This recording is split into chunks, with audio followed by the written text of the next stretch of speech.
Hi friends, చాలాసార్లు disappointment అవ్వడానికి ప్రధాన కారణం ఎక్స్పెక్టేషన్స్. మరి మన ఎక్స్పెక్టేషన్స్ ఉండకూడదా, తగ్గించుకోవాలా? ఎక్స్పెక్టేషన్స్కి యాంటీడోట్ ఏంటంటే అగ్రిమెంట్ చేసుకోవాలనుకుంటే 3 విషయాలు చాలా ముఖ్యం. మొట్టమొదటిది క్లియర్ కమ్యూనికేషన్. చిన్న పని చెప్పినా కానీ మన మాట వాళ్ళకి అర్థమైందా లేదా అనేది వాళ్ళ దగ్గర నుంచి మనం తెలుసుకుంటేనే వాళ్ళకి అర్థమైనట్లు లెక్క. The second point is negotiation.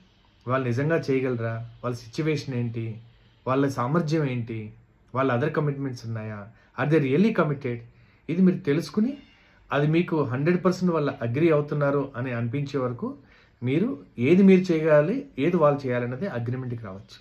ఒకసారి అగ్రిమెంట్కి వచ్చాక అదే వ్యాపారం అయితే డాక్యుమెంటేషన్. కోర్స్ కొన్ని హై ప్రొఫైల్ వెడ్డింగ్స్లో కూడా డాక్యుమెంటేషన్ ఉంటుంది. ఎందుకంటే చాలాసార్లు ఎగ్జిట్ పీస్ఫుల్గా లేకపోవడానికి, ఎండ్ పీస్ఫుల్గా లేకపోవడానికి ప్రధాన కారణం ఏంటంటే ఈ యొక్క అగ్రిమెంట్స్ లేకపోవడం.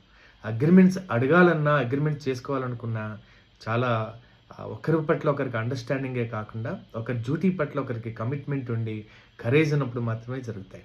Agreements are powerful and at the same time courageous. All the best.